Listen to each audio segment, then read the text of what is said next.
Genesis chapter 22. Again, I have in my Bible one of these headings. You probably have it in yours as well. The sacrifice of Isaac. It's true to the content. There is the sacrifice of Isaac there, but I'm titling my message "The Test of Abraham." The test of Abraham. It's not the sacrifice of Isaac. It's the test of Abraham. So that's where we are. Now, today we're going to consider what is surely the most well-known story of Abraham's life. Talk to somebody about Abraham, if they know anything, they know something about he was supposed to kill his son, something like that. God told him to do that. Unbelievers, if they have any kind of a background in Christianity at all, they very often, one of their objections to the Christian faith is, you had this time where God told a man to kill his son. That can't be right. Surely that's wrong. And so, one of the problems with saying you've heard from God is that God might tell you to do something like this. What do you do about that? And so it comes up again and again in those contexts.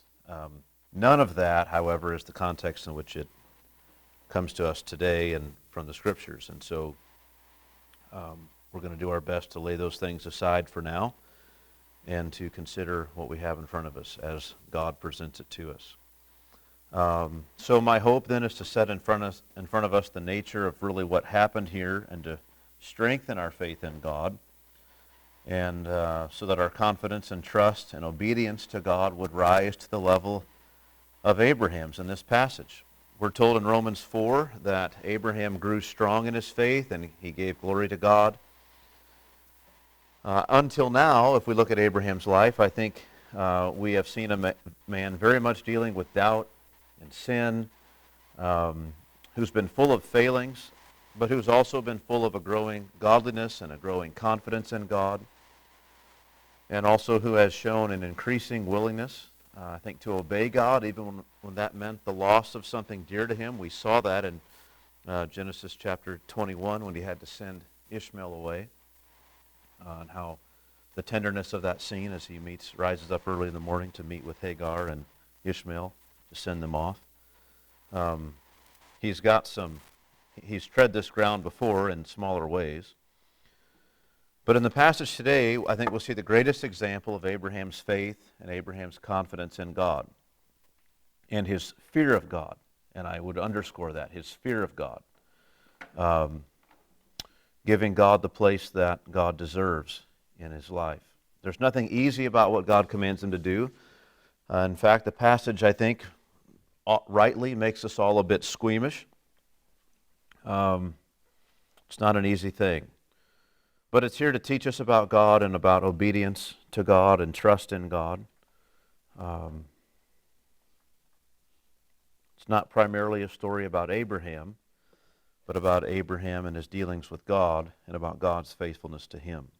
If we read it rightly, we should come away from this passage thoroughly impressed with God the same way that the people of Israel were. For instance, Genesis chapter 22, verse 14, "So Abraham called the name of that place, 'The Lord will provide.' As it is said to this day, on the mount of the Lord it shall be provided." So we get to the end of this and we're thinking, God provides. Like whatever, and I'll explain some of that and how I understand this proverbial saying that came up, "On the mount of the Lord it shall be provided." But that was the takeaway, not, offer up your son if necessary. Like that wasn't the takeaway. The takeaway was, on the mount of the Lord it shall be provided. And so I hope that that's your takeaway as well once we get done here, that that's the thing that stands out to you after you go through this whole story, this event, this recounting of what happened. So again, with that said, let's just pray and ask the Lord's blessing on what we're going to do here, and to help us mine this text for the lessons that he's put here for our spiritual growth and maturity. So let's pray.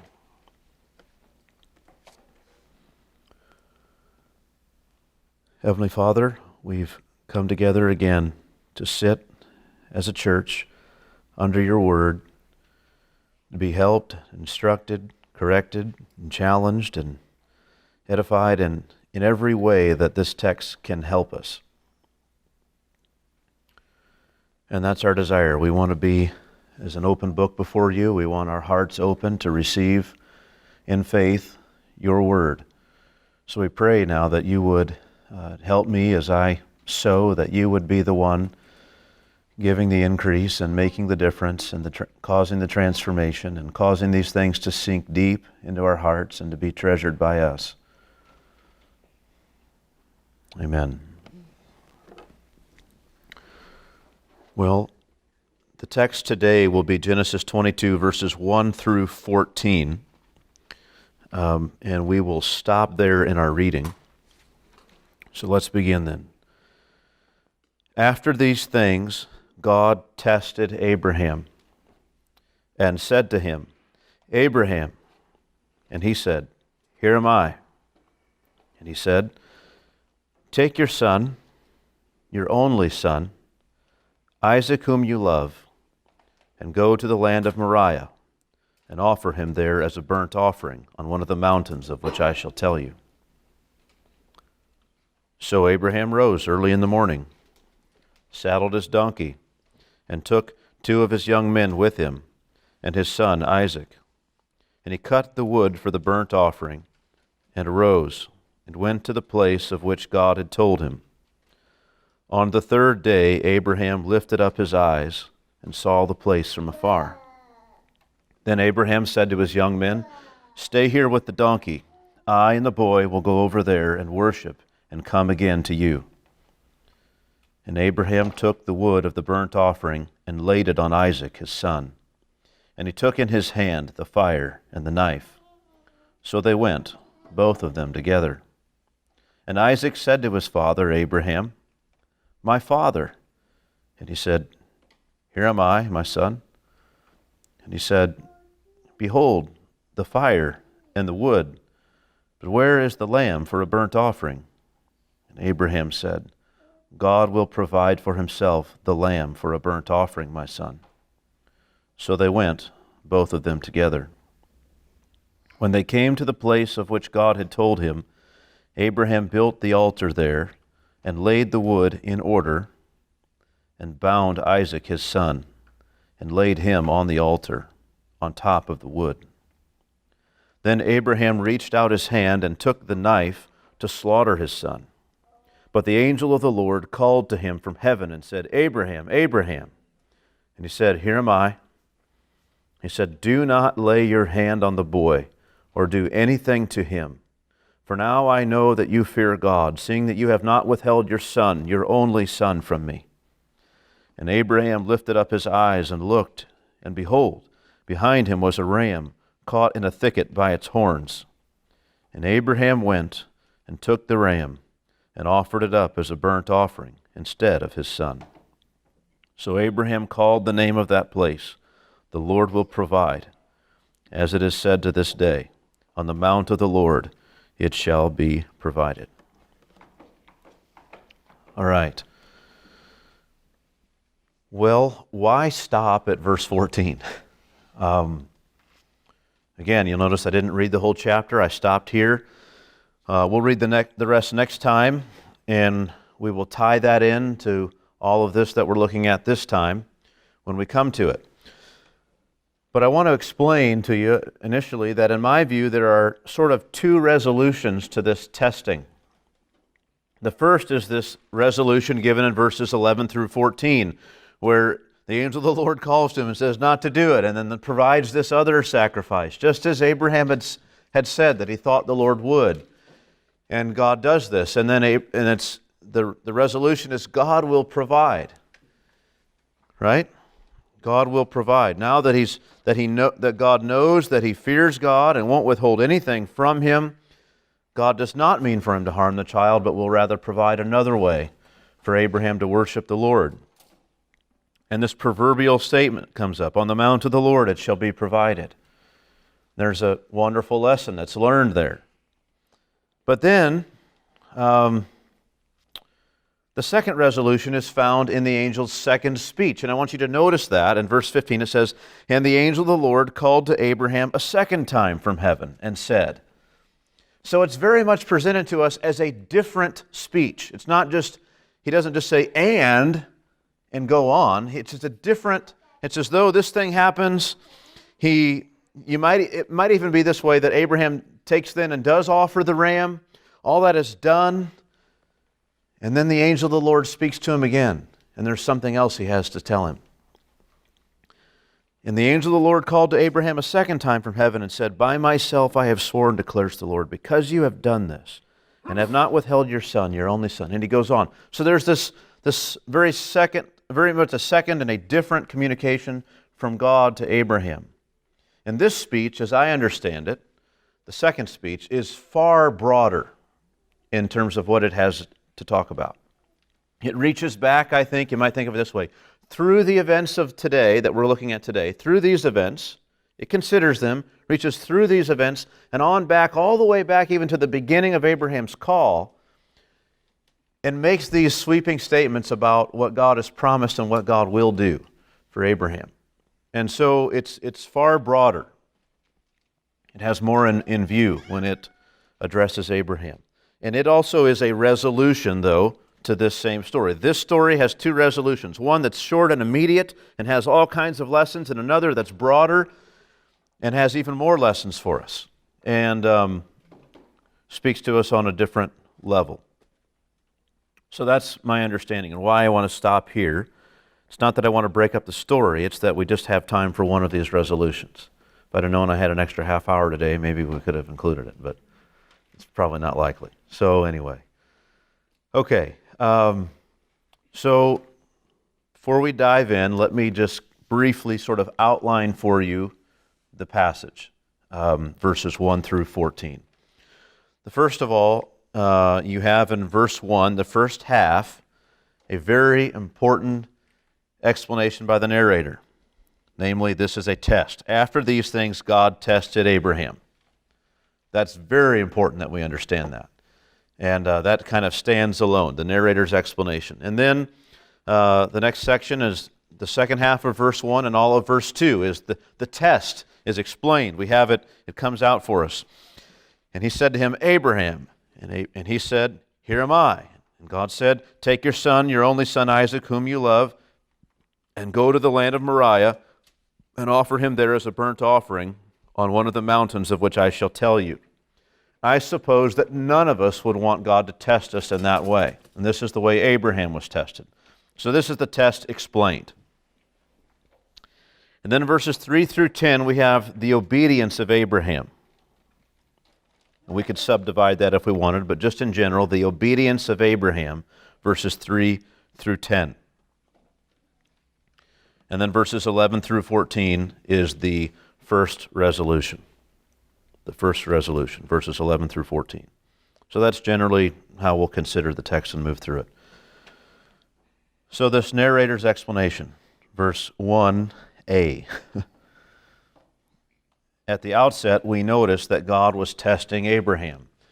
But it's a bit like the book of Job in that Abraham doesn't know God is just testing Abraham.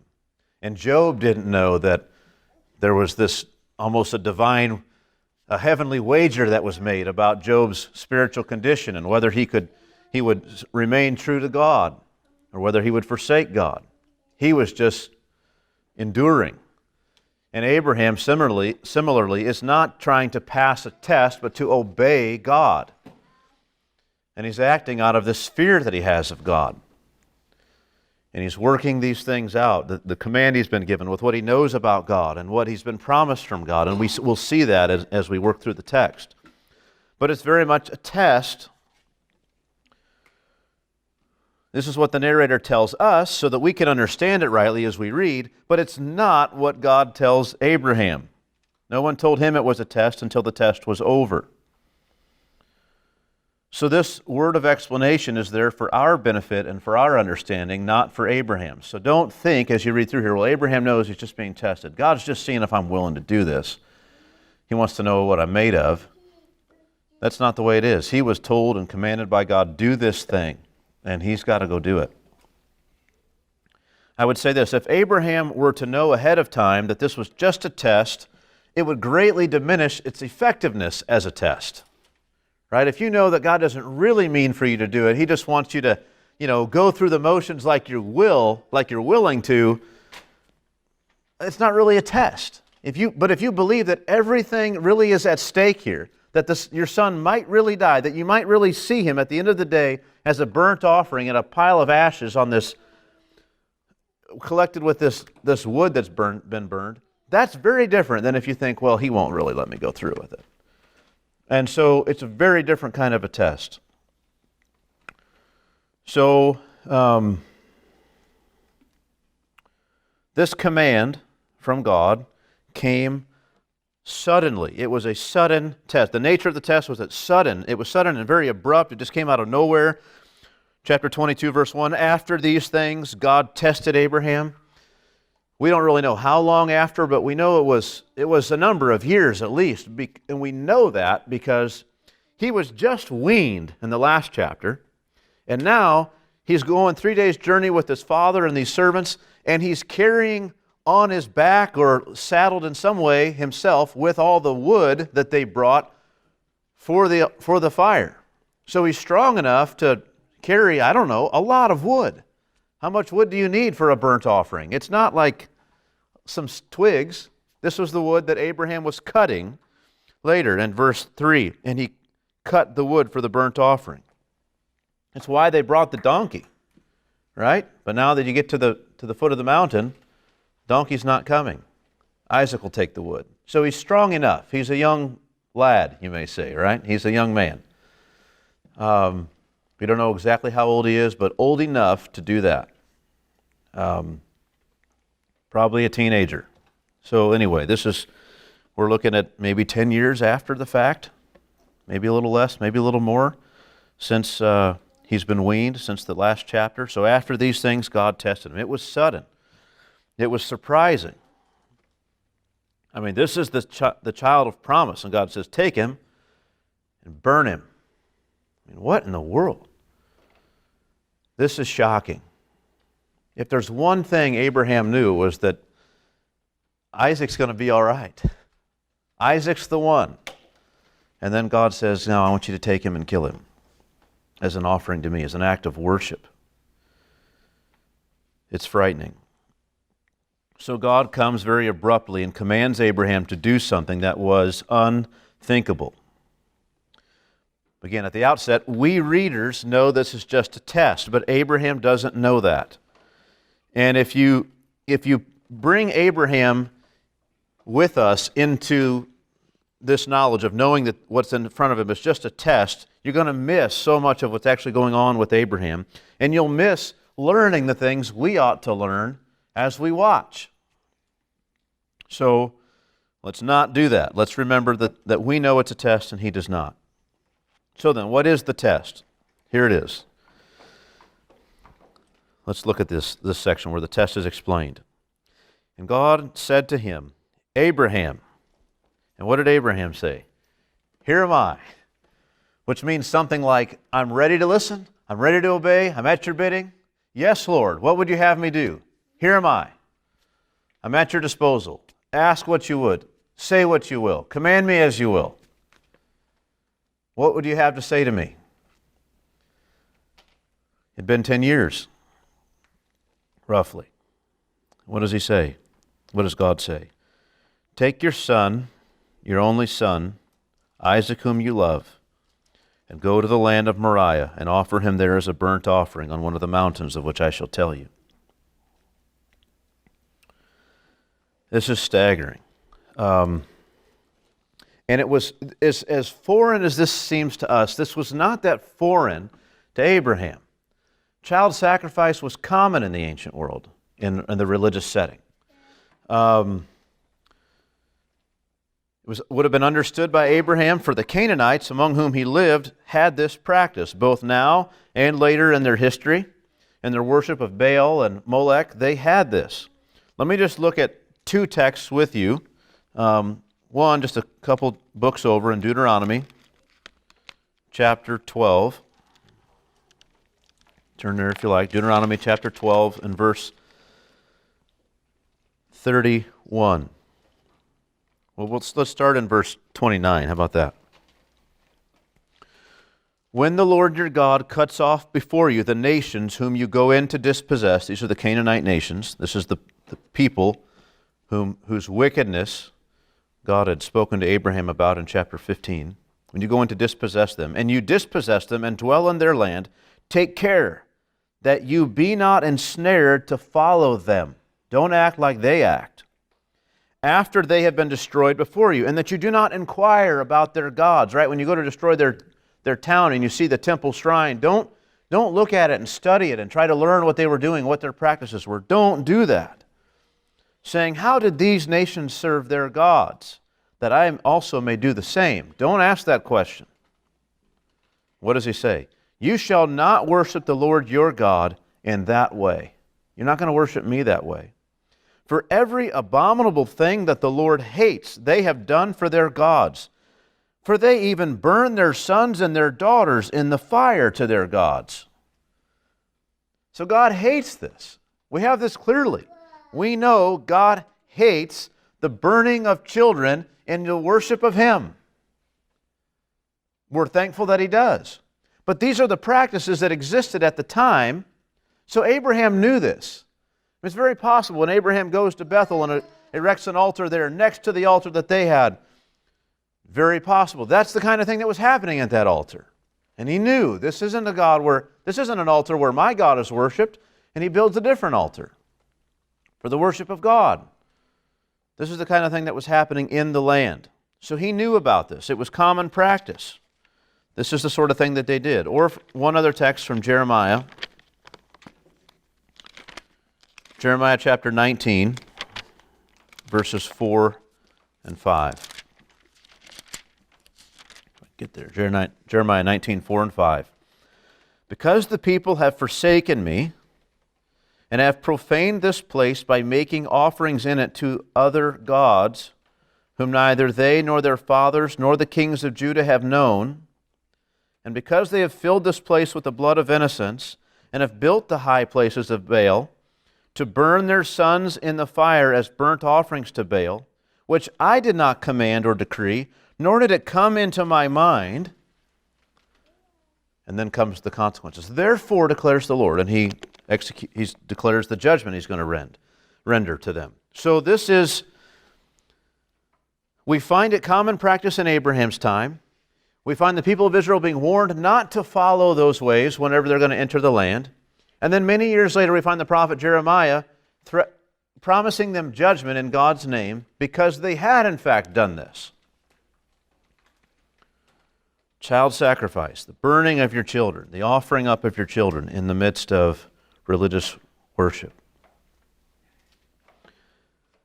So Abraham, he understood what was happening. He'd seen, how many times had he passed by and seen the ashes of some child on an altar somewhere out around as he wandered around through the wilderness.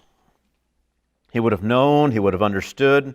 Perhaps he'd had conversations with others that had done this thing. They talked about their son in the past tense. Well, what happened to him? Well, we offered him. Food wasn't good that year.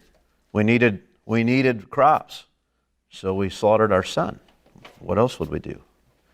It's amazing. This is the kind of thing that would have happened. It was an awful practice, but it was in use.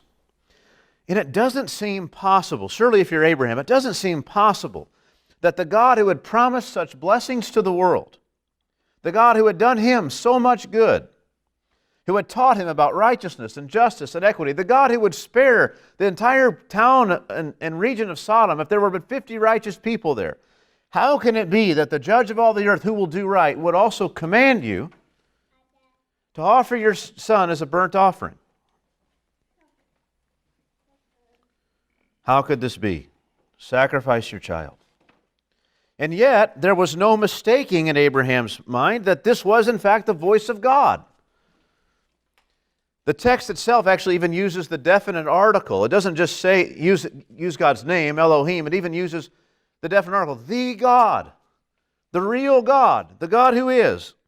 After these things, the real God tested Abraham and said to him, right? And then in verse 3, so Abraham rose early in the morning, saddled his donkey, and took 2 of his young men with him, and his son Isaac, and he cut the wood for the burnt offering and arose and went to the place of which the God had told him. And this is the way it is. Verse 9, they came to the place of which the God had told him. It's not just, it's very specific. Abraham knew God himself showed up and told him these things. This is the voice of God. It's not some demon. It's not his imagination. He doesn't need a pill to fix this. He doesn't need to go into a psych ward. He's hearing from God, just as surely as he heard from God in Genesis chapter 12. And remember this, it's so similar. God speaks, the Lord said to Abraham, "Go from your country and your kindred and your father's house to the place that I tell you." What does he say here? Go and take your son, your only son, whom you love, Isaac, and go to the land where I tell you, to the mountains, and offer him there. It's so similar.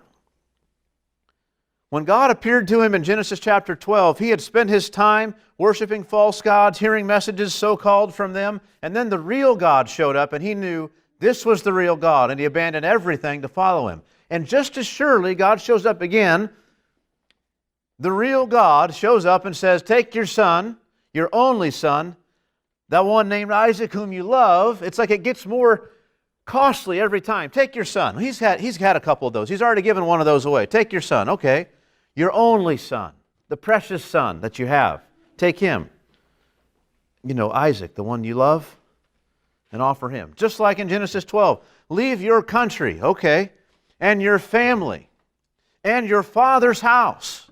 It gets more costly every time. Same thing here. It's intensified. God shows up again. It's very clear to Abraham. This is God. What a thing. Offer him there as a burnt offering on one of the mountains of which I shall tell you. But this was a greater test than sending Ishmael away, right? God already had him give up one of his sons. He did that. He was willing to do that. But what did he need from God first? He was displeased about the whole thing. He needed the promise of God that Ishmael would be looked after. And also he had another child to fall back on. He had Isaac, and God said, "Isaac's the one." He didn't like it at first, but Isaac's the one, and that's okay. They got to send Ishmael away. I don't want to do it, but God said he's going to look after him, so I will. And not everything's lost because I still have Isaac. He was already told Isaac was the true child of promise, the heir of the blessings to the world. But this time he has no such assurances. He just has a commandment. Go offer him. Kill him and burn him. The command to sacrifice his son as a burnt offering to the Lord. Now, before we keep reading, let's remind ourselves that this is a test. God is testing Abraham to see how he will respond, what he will do. And so we want to do the same thing. We should be reading the rest of the text, looking at Abraham. How does he respond? What does he do? How does he act? How does he think? What's going on? Consider the words and the actions of Abraham carefully so that we can learn what's happening in this passage. By the time it's done, he's declaring about the provisions of God. But at the outset, he's just given this command. So let's go on then. Verse 3. So Abraham rose early in the morning.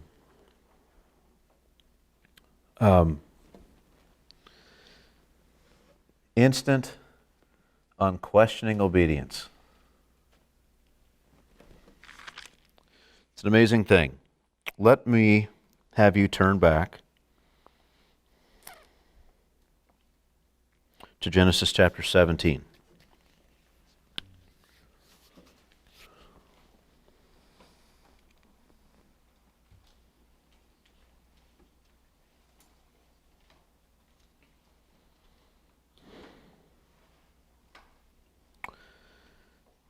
And remember in verse 18, when Abraham hears from God that Ishmael will not be the son, but rather Isaac will be the son.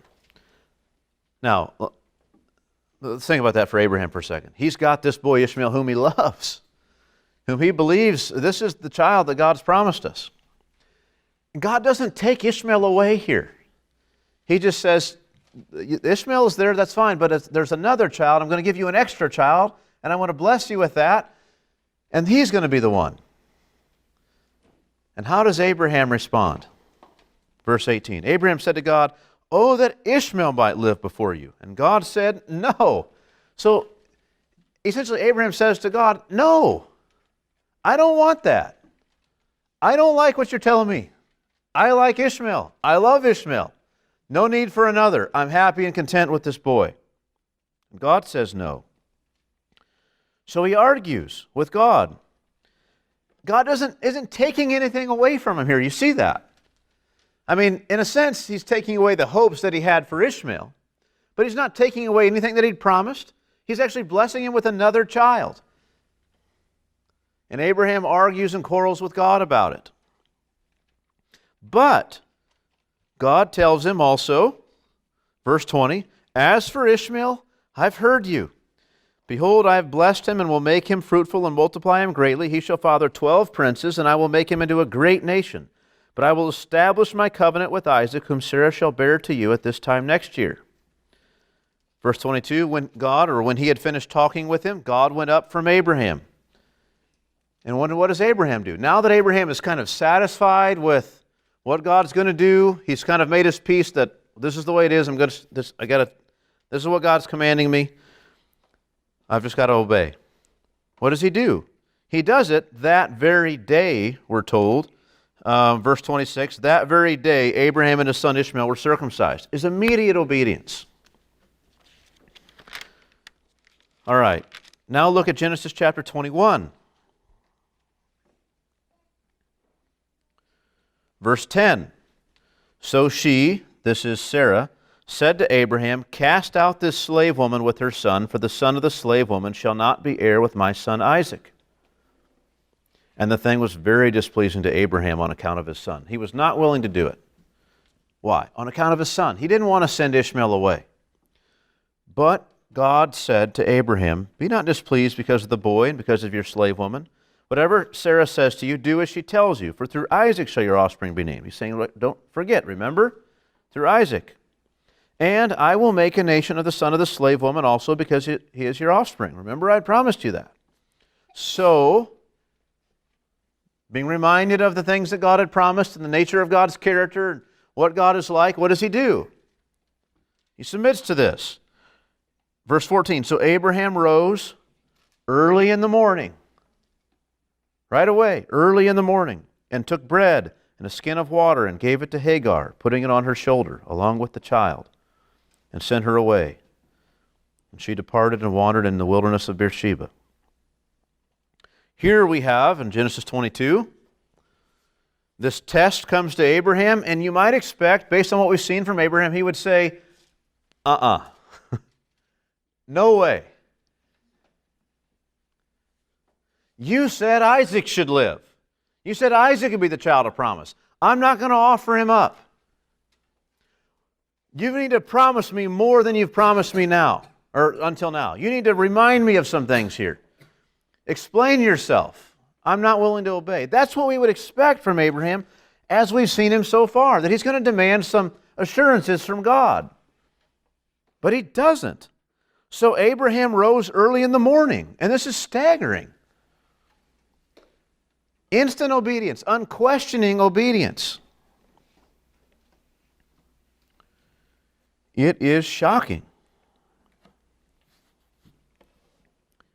So Abraham rose early in the morning. So he wakes up. What does he do then? He saddles his donkey and took 2 of his young men with him and his son Isaac. And he cut the wood for the burnt offering and arose and went to the place of which God had told him. Now it's a bit curious to me why he doesn't have the servants cut the wood. And the only thing I guess in my mind is similarly when these visitors came, these 3 visitors came to his tent back in earlier in Genesis 17. he had the servant slaughter the calf, but as far as serving them, he went and served them himself. And I think it's just this idea that God didn't tell him to go have Isaac sacrificed, but to do it himself. And so he goes and he cuts the wood himself. He took two of his servants. Why didn't he have them cut the wood? It seems strange. He cut the wood for the burnt offering and arose and went to the place of which God had told him. So he's got his donkey saddled, two young men with him, and his son Isaac. He probably, I don't know, does he saddle the donkey and put the wood on it? Does he have the servants carry the wood and Isaac? And then just Isaac once they get there? Does he ride the donkey? I don't know. I mean, a number of things could have happened here. But it's a ways down this journey. Verse 4, on the third day, Abraham lifted up his eyes and saw the place from afar. We're not told anything about the conversation on day 1 and day 2. Think of that. I mean, I don't know what kind of things get said. It's just silence. Abraham, surely on his part, was largely silent, as he's thinking about what he's going to have to do. But they travel for 2 days. On the third day, Abraham lifted up his eyes and saw the place from afar. So once he gets eyesight of this place, how did he know it was the place? Well, God told him. Remember, God said, take your son, your only son Isaac, whom you love, and go to the land of Moriah and offer him there as a burnt offering on one of the mountains of which I shall tell you. So, some point in there, once he sees this, God has, somehow made known to him that's the one, that's the place. And so he goes. How does Abraham know that's the place? We're not told. This is what God makes clear to him. So, what do we read? We haven't read anything. Notice Abraham has not spoken yet in this story. We haven't heard from Abraham at all. We've seen what he's done. Oh, we've spoken one thing. He said, here am I, to the Lord. He's declared his willingness to obey whatever God would tell him. But he hasn't said anything else. We come to verse 5. Then Abraham said to his young men, stay here with the donkey. I and the boy will go over there and worship and come again to you. Now that's staggering. Because as we read it, the one thing it seems like he should not be certain of is that the boy will come back again to these two servants. He's going to go over there and offer him as a burnt offering. And he says, I and the boy will go over there and worship and come again to you. Now, when I was a new Christian, I used to read this text as Abraham lying to these men to keep them away. I mean, what else? It seems like, here are these guys, they're with him, and he says, now, hey, you guys stay here. Because if they're there, surely they're not going to let him tie up his son and kill him and burn him. No way. So he says, you guys stay here, and I'm going to take my son, and we're going to go up there, and we're going to worship God, and then we'll be back later. Knowing full well Abraham means to kill him. But that's in fact not what happens. And we know that because of Hebrews chapter 11, verses 17 through 19. So let's look there briefly just to get our authority for our interpretation. Hebrews 11, 17 through 19. Hebrews 11, 17 says, by faith Abraham, when he was tested, this is the time when he was tested, right? So here the author of the Hebrews, when they think about him offering up his son, they think of it as, well, that's when he was tested. That's the way they just think of it, the testing of Abraham. He offered up Isaac, and he who had received the promises, that is, namely Abraham, was in the act of offering up his only son, of whom it was said, through Isaac shall your offspring be named.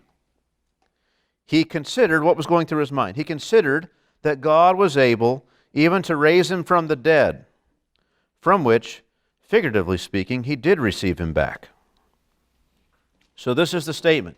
If I am reading Scripture the way the author of the Hebrews is reading Scripture, the way God wants me to read it, I will read this text in Genesis and see this. I will be thinking these things. When Abraham was tested, what did he do? He offered up Isaac, and he who had received the promises, so I should be thinking about Abraham as he's the one who's got the promises from God. He has these promises. And he's offering up his only son. And when he thinks about his son, he knows that God said, through Isaac shall your offspring be named. So he's wrestling with the command of God and his absolute willingness to obey God out of the fear of God and reverence for God and love for God. And he's also wrestling with these promises that he has, specifically the promises that are bound to Isaac. He's weighing these things. And he considered that God was able to even to raise him up from the dead. So he's thinking, if I'm going to kill him, then one possible outcome is, if God's commanded me to do that, I know God's going to be faithful because he's proven himself faithful all this time. So it must be that God would be able to raise him up. And so he speaks these words to his servants. You stay here with the donkey. I and the boy will go over there and worship. Abraham, they don't know, but Abraham knows, by killing my son. And then what's going to happen is me and my son will come back to you. This is what he says. This is what he's convinced of. This is a way that God could work it out.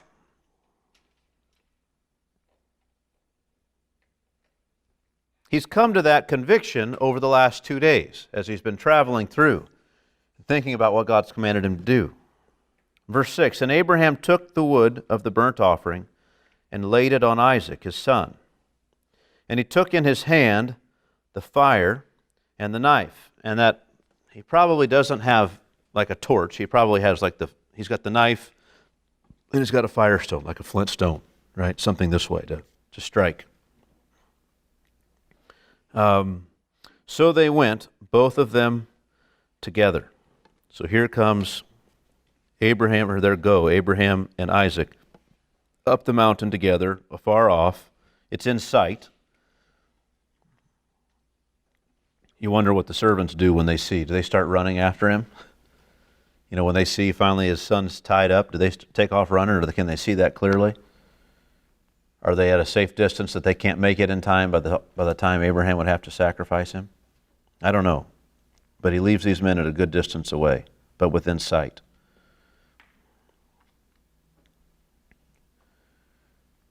So here they go. And then Isaac said to his father, Abraham. Look at the tenderness of this and the intimacy of this. And Isaac said to his father, Abraham, my father. And he said, here am I, my son. Just as open-handed as he was with God at the beginning. He's open. He's not hiding things from his son, in a sense. He's not probably told him, you're the offering. But he loves this boy. God wasn't wrong when he said, Isaac, whom you love. This is the case. Here I am, my son. Ask me anything. What do you want? My heart's open to you.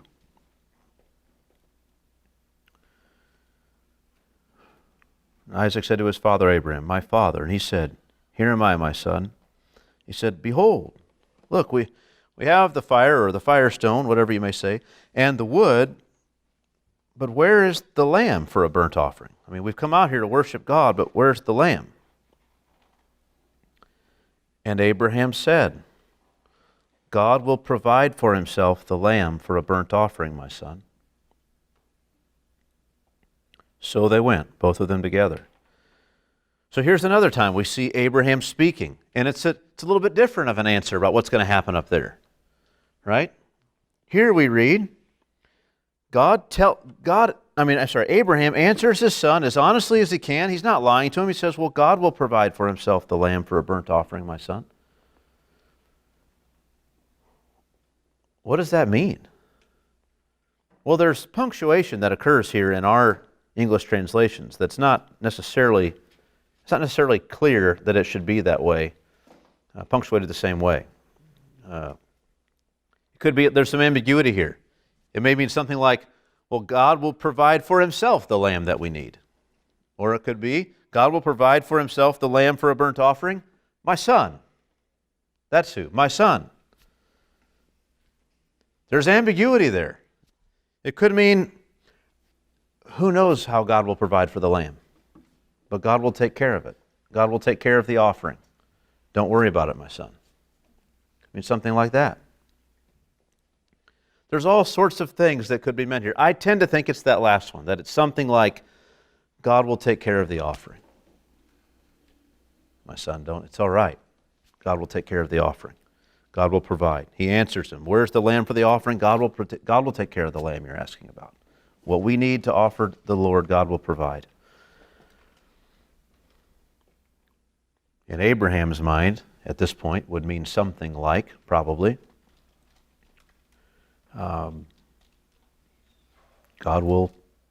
going to be there, and I'll offer you up, and God will raise you up.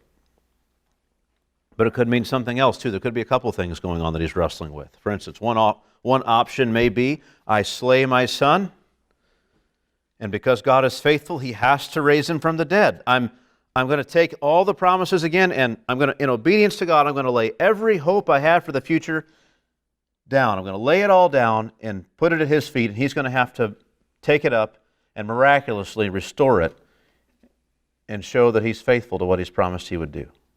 That's an option. Or it may be, perhaps God would provide some sort of a substitute. Perhaps he's called us here to worship him. Perhaps maybe God would, this doesn't seem like the kind of thing God would do. It's not what I've learned of him. Yet, as certain as I know anything, God has commanded me to do this. Perhaps God would stop me. I don't know what he might do. I would imagine both thoughts are in Abraham's mind. I mean, there's been times I've tested my own children and commanded them to do something that I don't want them to do to get them to a point to see that they obey, and then I've come through. Stopped them from doing it and helped them in some way. I'm going to think of Jonas years ago. I don't know if you'll remember this or not, but being out on a playground, and he's got this spot where he's got trying to reach from one thing to another, and he's like, I can't make it. And I keep telling him he has to do it, and I make him do it, and I'm there to catch him, but I'm telling him, no, I'm here. I'm not holding you. Right? It's to get him to go out and do what I know he can do, but I'm going to help him if he needs help, but he's got to think, I'm on my own, because he's got to learn to conquer this thing, right? So, is Abraham sitting here thinking about times he's tested Isaac to see where he's at and what he can do, and here as God is telling him to do this, he doesn't know it's a test, but he can't fit this with the character that he knows about, what he knows about God's character. So he's sitting here, I'm going to obey him, I'm going to go all the way through, but God may stop me at some point. Maybe there's going to be an offering, some other substitute, or maybe I have to go through with it and God raises him up. I'm comfortable taking it that way, that there's kind of multiple possibilities Abraham is wrestling with. One of the things that most encourages me to think that there may be multiple resolutions to this that Abraham has in mind, multiple ways God might work this out in the end, is that is one of those videos I may sent to some of you, this Etau video, where these tribal people were, the gospel was shared to them for the first time. Many believed in Christ. The whole village really did. But along the way, the missionaries didn't just come and share the gospel. They first began to build knowledge of the world itself and of biblical revelation. And they began to share all the Old Testament types with them. And one of the stories they used was Abraham and Isaac. And they told these people the story. They got to this point where God commanded Abraham to offer his son. And then they stopped. And they dismissed for a week before they came back. And all the village was abuzz, and they were all worried. People were losing sleep over it, not eating, trying to figure out what is going to happen, because this isn't what God is like at all. But Abraham is full of faith, and he's obeying God.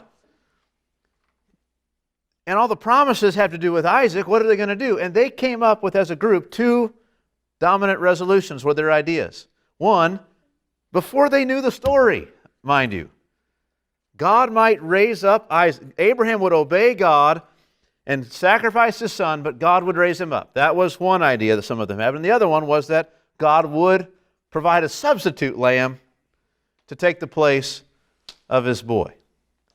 So just the fact that I can read ahead and see what happened and kind of wonder what Abraham might have done. But the fact that people who just learned a little bit about God and a little bit about the biblical story, when they heard this, and they had several days like Abraham did to think about how might God act in this. If I have to do this, what are the possible outcomes? They came up with the same things that it seems like Abraham is wrestling with in the text. Namely, if I have to go through with it, God will raise him up, but it might be that God provides a substitute. And those are the only two things that Abraham says here. We're going to go, you guys stay here with the donkey. Me and the boy are going to go up there and worship, and we'll come back. And then when he's asked specifically about the lamb for the offering, he's like, well, maybe God will take care of the lamb. It may be that God, and he's thinking it may be perhaps that God would provide a substitute lamb. And so those two things, I think, are probably going on in his mind. We know for sure from the text in Hebrews that he's at least entertaining or convinced. He says he was convinced that God could raise him up. He's convinced that if he does in fact go through with it, God would raise up his son. So this is where he is in his own thinking. The end of verse 8, so they went, both of them together. When they came to the place of which God had told him, Abraham built the altar there and laid the wood in order. And so far, so good. Isaac should not be too suspicious yet. Right? So far, so good. We get there, Abraham builds the altar and lays the wood on the altar, and bound Isaac his son, and laid him on the altar, on top of the wood. Now this is where it's helpful to think, in terms of what's going on, that Isaac is not the 4-year-old little boy. He's the one who hauled all the wood up the mountain, because his old man Abraham couldn't do it. He's a strong young man. He's in his youth. And somehow Abraham binds him. We're not told how. We're not told that he clubbed him over the head and knocked him out. We're not told anything like that. We're not told anything else that Isaac says, so we don't know for a fact that he's awake. I hear a lot of people take this and they speculate, look at Isaac's obedience. Look at how willing he is and just how docile he is at the command of his father. What a willing sacrifice he was. The text doesn't say that anywhere. It just says Abraham built the altar and bound his son and laid him on the altar. I can't imagine Isaac going through this willingly, saying, yes, Father. Because then it would be more about the faith of Isaac, not the faith of Abraham. Isaac's he's the one whose life is on the line. This is a test of Abraham, not a test of Isaac. So my assumption is Abraham's taken care of whatever resistance Isaac would be able to offer. Now, I don't know that for a fact. Perhaps Isaac just went, yes, Father, bind me. Yes, I'll hop up on there and help you. I'll lay here still while you kill me. It's possible, but it doesn't sound like any human being I've ever met. So, it seems to me that Abraham probably, I don't know what he did. Knocked him out in some way or tricked him into the ropes or something, and then now he's stuck. I don't know what happened.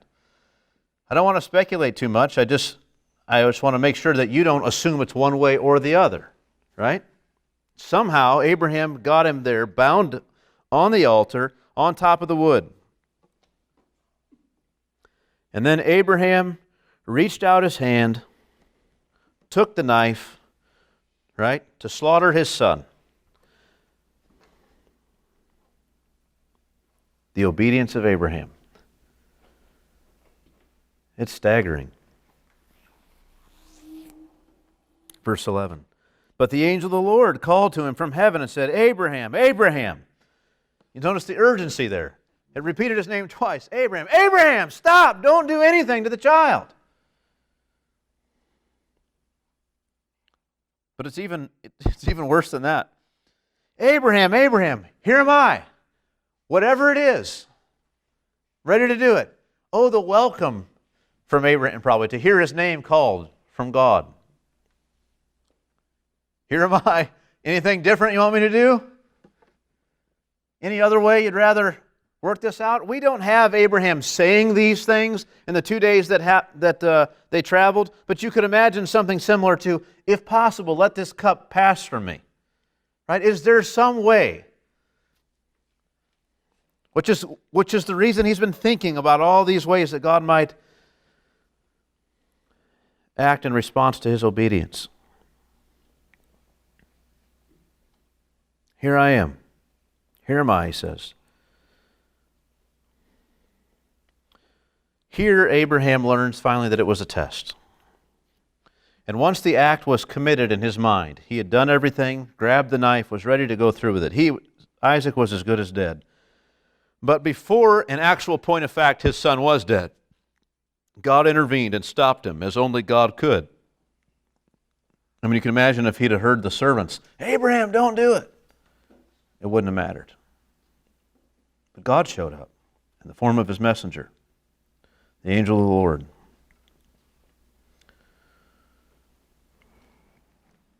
What's going on here? Well, one commentator says it this way, and I can't really say it any better. It was necessary that Abraham not lag behind the pagans in terms of self-denial and surrender. I mean, they were all out there serving their gods, doing this kind of thing. They'd offer their children up to serve their God. Is Abraham not willing to do that?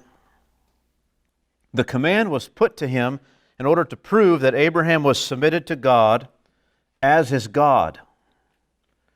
Once the command was obeyed in spirit, the actual demand was rejected, to the demand to kill his son, as is consistent with the character of God. As though we push him to the very brink. Are you willing to give to me the kinds of things? Are you as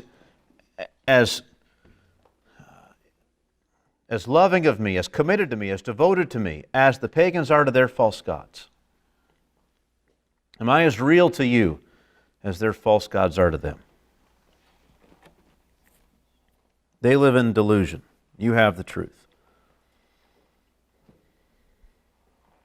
And he was.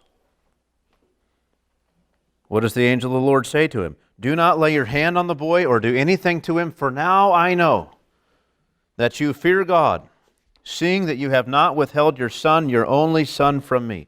So what was God testing him with regard to? Does he fear me? Will he submit to me simply because I'm God? Or won't he?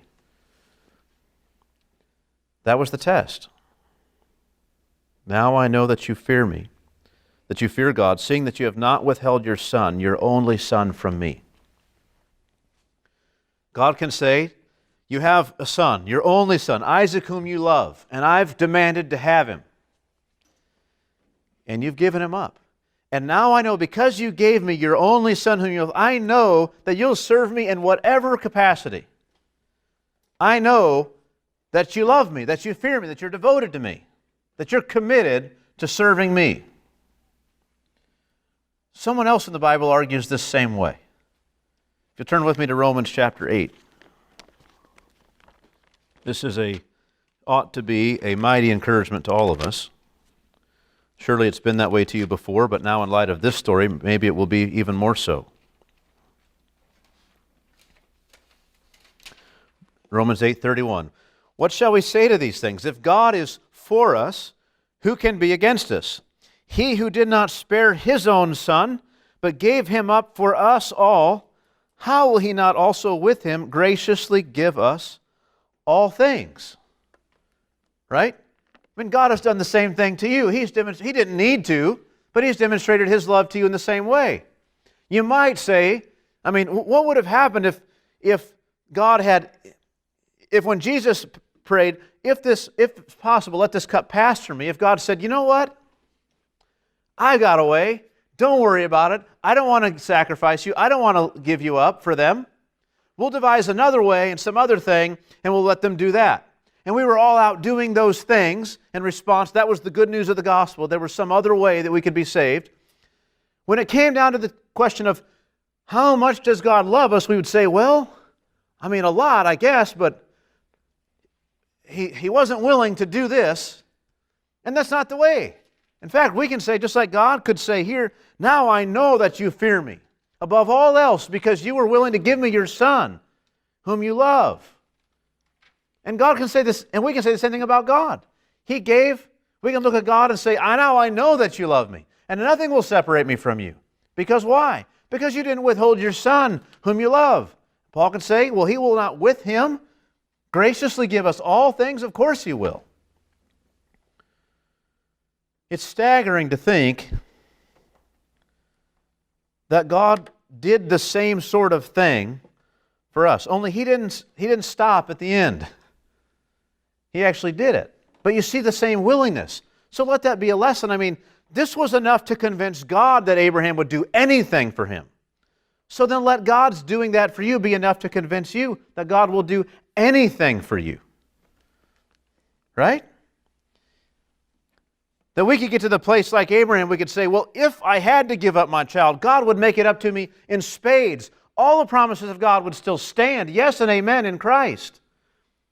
I don't fear that somehow if God calls me to give up this one thing that I know He's given to me, and it's a good thing and He wants me to have, if I've got to lay it down, it's all right. Like He's for me. He's faithful. He'll provide. Which is exactly what comes through. And Abraham lifted up his eyes and looked, and behold, he was surprised to see there it was behind him. So he looked up and it's over here. He's looking around. There it is behind him. A ram caught in a thicket. We needed a lamb. We've got better. We've got a ram. And he goes, he grabs that ram. It was caught in a thicket by his horns.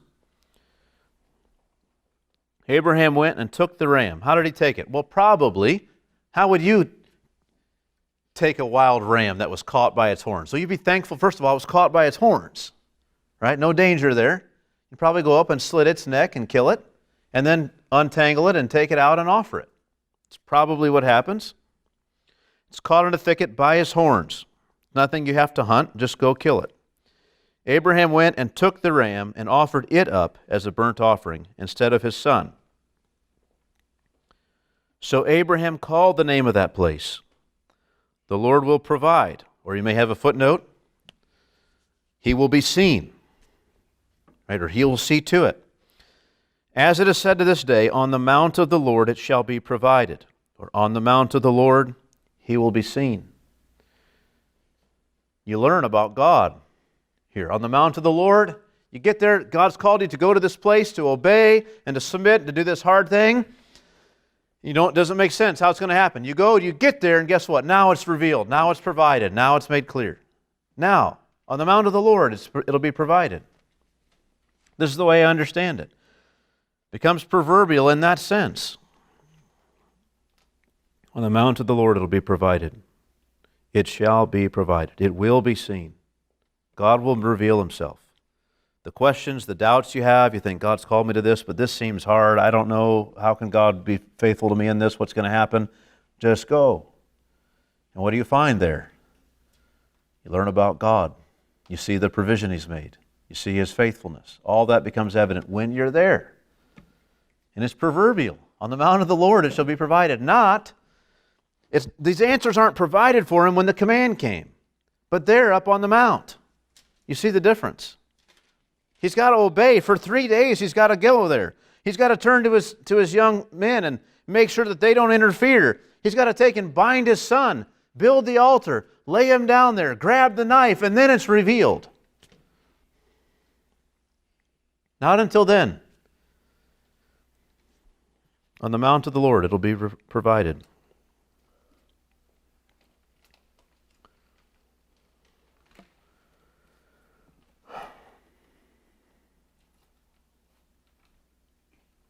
This was an act for Abraham, an act of faith, certainly, continuing to hold fast to these promises. It was an act of submission, absolutely, right?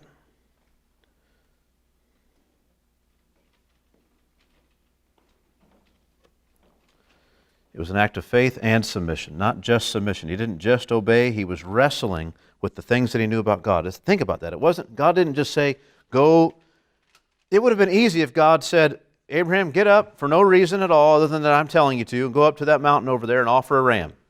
Okay, God, that's just an act of submission. This seems really strange. I don't know why God wants me to do this, but I'll do it. But this wasn't just an act of submission. It was an act of submission and faith. There was wrestling with God that happened here in terms of his own thinking. How is this consistent with everything I know about God? It's not. But it's definitely a command from God. I have to obey. How can this work out? And he gets to the place where he's reasoned these things out. And he's confident in God. And he's going to obey Him. However painful it may be, God's going to work it out in the meantime. This is what we find Abraham doing in this test. With his words, we find that he has taken all the lessons that he's learned so far about the character of God and the faithfulness of God and the trustworthiness of God. And he's taken those things and he's married them to the absolute sovereignty of God and the fear that he has of God as his God. And he said, I'm going to obey, trusting that he hasn't just changed all of a sudden. I mean, he just got done calling on the Lord, the everlasting God. And if God's not the same today for Abraham as He was yesterday, Abraham has serious problems. But he's confident. The same God who promised me that Isaac would be the one is the one who's calling me to sacrifice him now. So he's not changed who he is. He's not changing his intentions. I'm going to trust him and obey him and submit to him, however hard, however impossible it seems. He's brought life from the dead before. I've seen him do that. He gave us this child out of Sarah's dead womb, and he's going to give him back to us again off this dead altar. That was his conviction. I hope you're seeing these things in the story itself now as we go through, rather than just from what Hebrews says. You have it there in his own mouth. His wrestling with maybe the multiple ways God might work this out. One way or another, his son's going to be all right. Now, hopefully, at least by the way I've been saying some things so far, there's some application that's readily made in your own mind. But let me just mention two areas of application. First of all is the necessity and regularity of sacrifice in following God. The necessity of sacrifice and the regularity of sacrifice. I'll just turn to a couple texts, one in Luke and two in Matthew. Luke 14, these are all very similar. Luke 14, 26 through 27, these are very well-known and familiar texts to us. I'll start in verse 25, Luke 14, 25. Now great crowds accompanied him, and he turned and said to them, right? You got a big multitude of people following the Lord, and he turns and says to them, if anyone comes to me, they all had, and does not hate his own father and mother and wife and children and brothers and sisters, yes, even his own life, he cannot be my disciple. Whoever does not bear his own cross and come after me cannot be my disciple.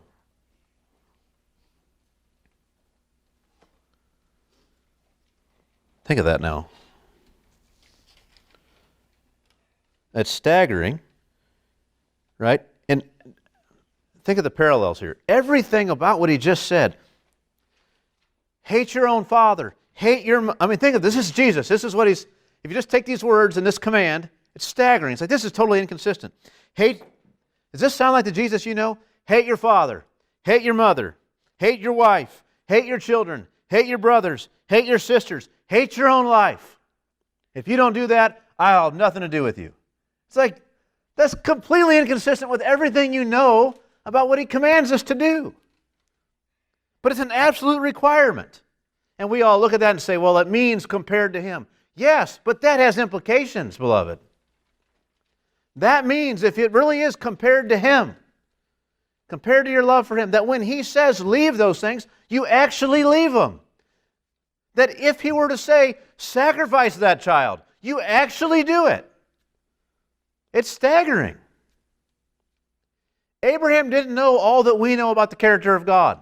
He knew enough to know this didn't make sense, but he also knew enough about God to know he'd better obey. And this is the way it is. And Jesus turns, if you don't bear your own cross and come after me, you can't be my disciple. If you don't kill yourself, you'll never be my disciple. And you think, suicide? That's not right. I know that's against the will of God. Yes, but this statement means something. Right? He's intensifying what it means to hate even your own life. Whatever your plans and purposes and goals and aspirations, they've got to die. Or you're never going to be in the place where you're actually following God as your God. If every time God comes to you, you got to say, well, wait a minute, God, what about this? What about this? And you got to argue like Abraham used to have to do. You're no disciple of Christ. You're at best a partner with him. You're trying to barter with him, and I'll serve you in some ways, but you owe me these other things. And that's just not the way it is. That's not what it is for God to be God. You may want a friend. You may want a genie, but you don't want God. Abraham had to learn to serve God for God. This is the way it is here. It's necessary to sacrifice. For which of you, this is Jesus' counsel to you. Which of you, this is all the people that are gathered around, following him around from town to town out in the wilderness. Which of you, desiring to build a tower, does not first sit down and count the cost, whether he has enough to complete it? Otherwise, when he has laid a foundation and is not able to finish, all who see it will begin to mock him, saying, "This man began to build and was not able to finish." Or what king, going out to encounter another king in war, will not sit down first and deliberate whether he is able with 10,000 to meet him who comes against him with 20,000? And if not, while the other is yet a great way off, he sends a delegation and asks for terms of peace. And that's the way it is. So therefore, any of you who does not renounce all that he has cannot be my disciple. So it's necessary to sacrifice. It's regular. This is the Christian life. Day by day, there are things you have to just say, I want this, but I can't have it if I'm going to have God. If I'm going to be a disciple, I've got to refuse this. I've got to say no to myself. I've got to hate my life. This is a life I could build. I want that life, but I hate it because I want this other life instead. We don't always get to choose. Sometimes we get to choose what things we offer and we sacrifice. Sometimes God chooses for us. But what's it going to be? Matthew chapter 8, verse 18. Now when Jesus saw a great crowd around him, here it is again, lots of people come gather around, what does he do? He gave orders to go over to the other side. And a scribe came up and said to him, "Teacher, I'll follow you. I'll go to the other side. I'll go with you, right? I'll follow you wherever you go. You're not going to deter me." This whole crowd came out and Jesus says, "Hey guys, we're all going to go over there." Naturally, you'd think about half the crowd would leave. But this guy says, "I'll go with you and wherever you go. I'll be there. I'll see you over there, Jesus." Jesus said to him, "Foxes have holes and birds of the air have nests, but the Son of Man has nowhere to lay his head. You sure you want to follow me everywhere?"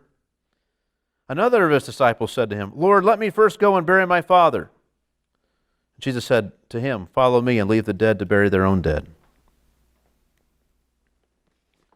Costs. Right? This guy says, "I'll follow you. I'll go, but just let me take care of my responsibilities here. Then I'll follow you." And that's not an option. Right? We can't come to God and say, "I'll follow you, but first," it doesn't work that way. Abraham couldn't say, "I would offer him to you, but first explain to me how you're going to work this out." He had to obey. And it was there on the mount when it was seen, when it was revealed, when God provided. This is the way it is as believers, right? Last text on this.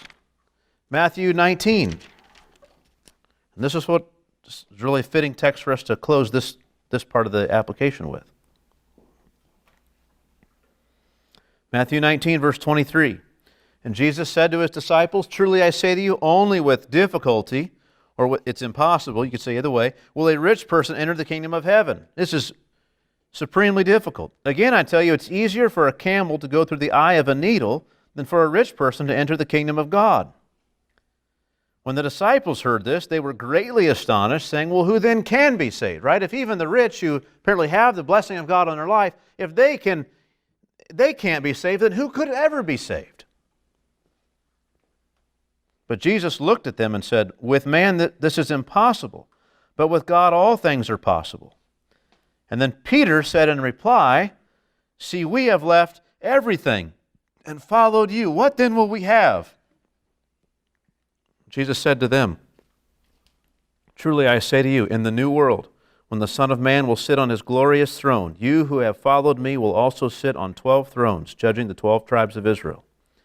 And everyone who has left houses or brothers or sisters or father or mother or children or lands for my name's sake will receive 100-fold."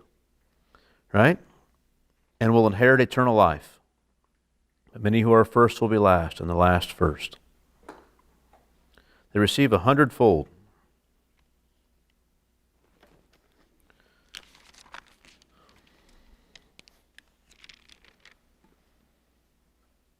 Who receives the 100-fold? Those who left these things, right? It wasn't they didn't have to be shown all the 100-fold first. They left. Everyone who has left houses or brothers or sisters or father or mother or children or lands for my name's sake. I mean, this is Peter and the disciples, right? They've left everything for Jesus' namesake. They maybe didn't even realize it was quite that way when they started out, but the fact is they have stayed with Him. He who has the words of eternal life, they're pressing on with Him, submitted to Him, doing what He says, following Him, sleeping where He sleeps, resting where He rests, traveling where He travels, serving Him in whatever way He says. And they thus far haven't got much for it, the way we tend to think. I mean, they've gotten eternal life. That's a lot. They've gotten the promises of God. But until now, they're basically empty-handed. What will they receive? Well, they've left houses and brothers and sisters and father and mother and children and lands. All of them, the above. They've left all of it for my name's sake. They'll receive 100-fold and will inherit eternal life. Two things. You're going to get 100-fold and you'll get eternal life. On the mount of the Lord, it'll be revealed. It'll be provided. You've got to obey now. Can't wait for God to explain Himself and assure you in every possible way that it'll all be okay, it'll work out the way you want, you'll have everything you'll get. You've got to obey now. Leave the details to God. All right, what else? The last area of application. Just to talk about the essential nature of the fear of God. In terms of we're going to walk with God, we're going to be a Christian, it's essential that we have fear of God. Get that, first of all, just from the text itself in Genesis. I mean, what was the text about? I've heard some people say it was about competing loves. Take your son, your only son, your precious son Isaac, whom you love, and offer him to me. And it's a question of who does Abraham love more? And you could phrase it that way, maybe. It's not entirely wrong. Certainly it had to do with a matter of there were some competing loves he had in mind, his love for God and his love for his son. But it's more than that. Verse 12 of Genesis 22. Do not lay your hand on the boy or do anything to him, for now I know. See, he was tested, and now he's gone through the test, and it's been revealed. Now I know that you fear God. Right? That was the test. Just like you maybe have some water, you don't know what's the pH of this water, and there's a test. You could take the water and put it in a test, and it reveals to you, now you know, now that it's gone through the test, you've applied the test to the material, now you know what? Is it acidic? Is it more of a base? Right? You find those things out based on the test. Well, here's Abraham, and God wants it to be known to Abraham and to others. What's in Abraham's heart? What's he like? Does he fear me or not? So he puts him in a test. He applies the test to Abraham, comes out on the other side, says, all right, now I know that you fear God. That you fear God.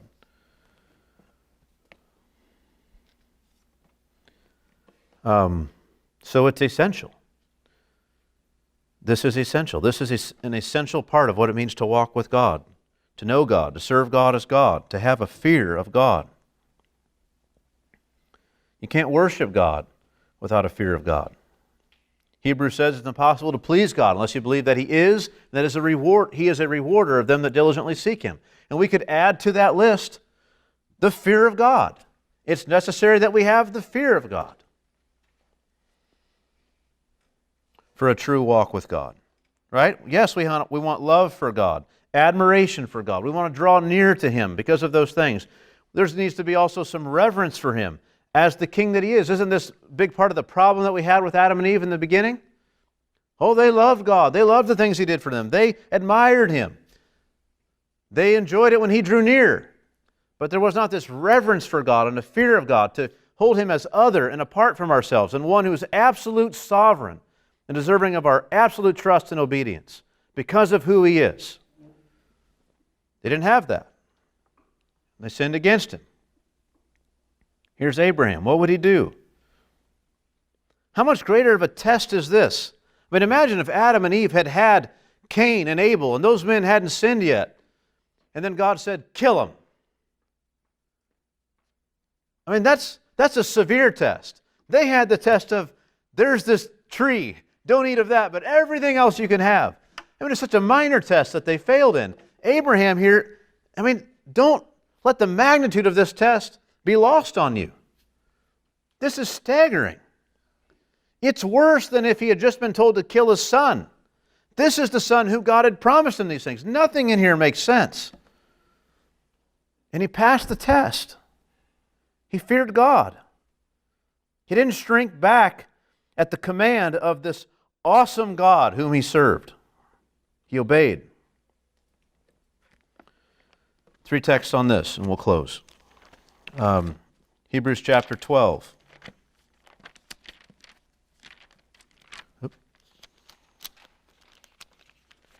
Hebrews 12, verses 28 and 29.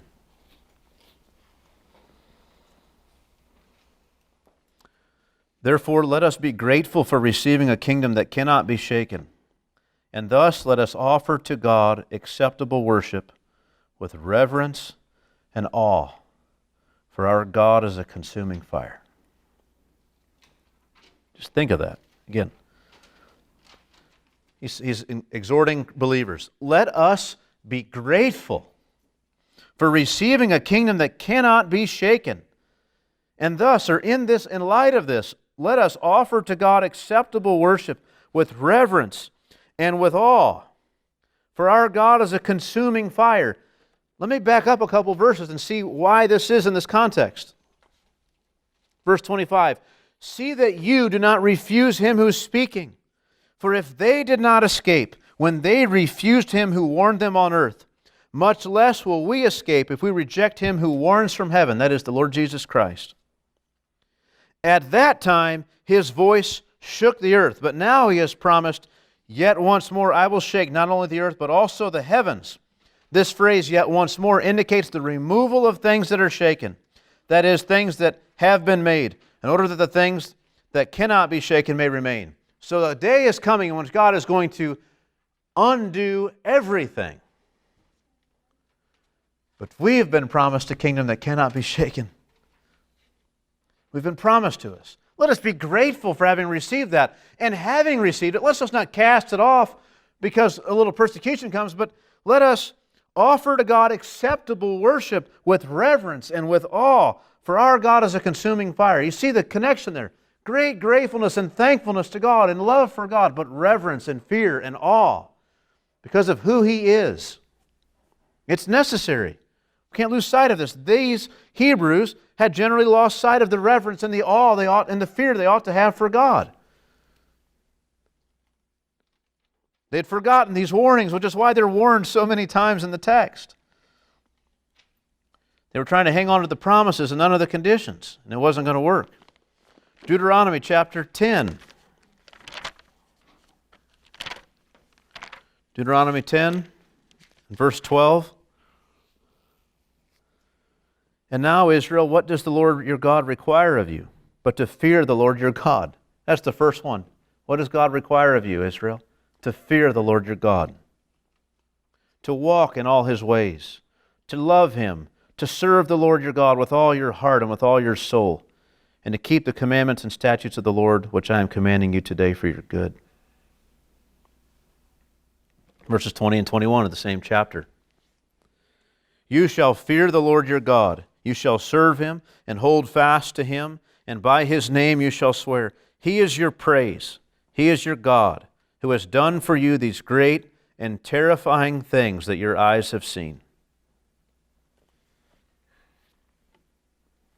Fear God.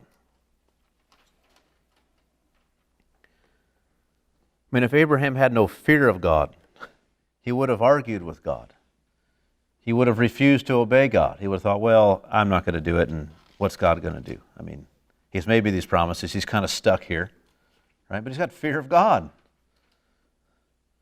And we might reason, well, God did make him those promises, so God can't really go back on them.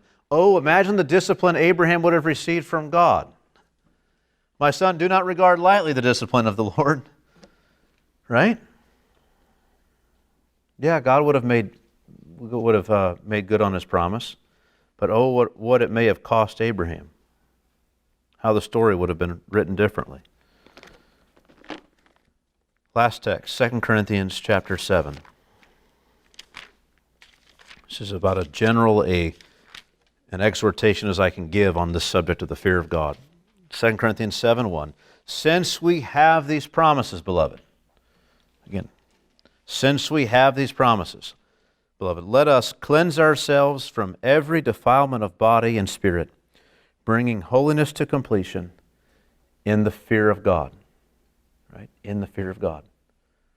He doesn't say, since we have these promises, beloved, let go. Let God just do it. It'll all work out. Live your life how you want to live. Those aren't the promises. That's not the kind of thing that's been promised. If you look back at the promises themselves, look at this. Verse 16. What agreement has the temple of God with idols? For we are the temple of the living God. As God has said. What has God said about us? Here's the promise. I will make my dwelling among them and walk among them, and I will be their God, and they shall be my people. Therefore go out from their midst and be separate from them, says the Lord, and touch no unclean thing. Then I will welcome you, and I will be a father to you, and you shall be sons and daughters to me, says the Lord Almighty. God says, purge yourself from all this defilement, and I'll be a father to you, and you'll be sons and daughters to me. I'm determined to be your God, and you are going to be my people. This is the way it's going to be. God's promised that. Therefore, if I've got promises like that, then I need to cleanse myself from every defilement of body and of spirit and make sure holiness is brought to completion in the fear of God. Because if I refuse Him here, if I refuse to be clean, then I don't have this kind of a promise. It doesn't mean no sin, but this is a definite direction. What's the call? The call is, let us cleanse ourselves from every defilement of body and spirit, and let us bring holiness to completion in the fear of God. Is that your business? Are you about that? Are you bringing holiness to completion in the fear of God? For Abraham, what did it mean? It meant the obedience to God in the context of this frightful commandment, to offer up his son. It didn't mean blindly just saying, yes, Lord. God wanted him, in fact, to reason this out and to wrestle with this. How can this be? How can it be that God is commanding me to, he's obeying, but the whole time, this is not consistent. God, this can't be the end of things. I'm not just going to offer him up. God's promised me these things. So maybe God would raise him up. Can that be? Maybe God would provide another way. Maybe He would substitute at the last moment. I don't know. I've got to obey Him. I know that. He'll do right. He's proven that to me. I remember what happened there at Sodom. He did right. Lot was spared. I can trust Him. And this is what He does. So it's amazing. So this is the test of Abraham, and it's the first resolution. The first lesson we learn is that as believers, say it this way, our faith in God, our confidence in God, our trust in God, our knowledge of the character of God enables us to sacrifice for God, just like it did for Abraham. Like Abraham went out to obey, but I can't imagine that if he didn't have these thoughts that God would come through in the end, that he could have gone through with it. And it's the same way as believers. Like when God says, when Jesus is telling us to abandon all these things in our life, He doesn't just want us to do it just because He says. Now there ought to be a sense in which we're willing to do it just because He says. But it's in the context which He's revealed so much about His character to us. He doesn't just take from us, He takes in order to give. Right? And we know that. Abraham was convinced of this. That Hebrews says, even when he was in the act, he was convinced that God would raise him up. He wasn't just saying, yes, Lord, because you say kill him, I'm going to kill him. He was willing to obey the Lord because the Lord said it. He was going to do everything he could to obey the Lord. But he couldn't get himself there to obey him unless he also had this other knowledge about God that could help him understand what God was like. And that God could be trusted, even in the face of this kind of a commandment. And God, very much, in our own lives, even right now, God is putting His finger on certain things, taking them out of our life sometimes, bringing other things in, hardships that we didn't want, right? Maybe sometimes it's things we choose. We realize this thing is pulling me down. I need to get rid of it. And we repent willingly. Other times God just takes these idols from us or gives us a burden to bear. And He means for us to carry it, but not to do it in an unthinking way. He wants us to come to Him confident of His character, to convince ourselves that God is faithful to us in this. We may not see it just yet, but guess what? On the mount of the Lord, it'll be provided. He'll be seen. We'll realize what it's all about when we need to. For now, it's just our act of trusting obedience, reverence for God, fear of God. That's what He revealed to God, and that test was that he did in fact fear God. Until then, every time we see Abraham obeying, it's after God told him something. He said, "I don't know." Well, look, don't worry, I'll do this. He had to get all these reassurances from God. This time, the reassurances, Abraham was reassuring himself based on what God had said previously. He didn't argue with God. He didn't, dig his heels in and make God promise him some new thing. He just obeyed and trusted that the Lord would work it out, and the Lord would be faithful, and the Lord would be good.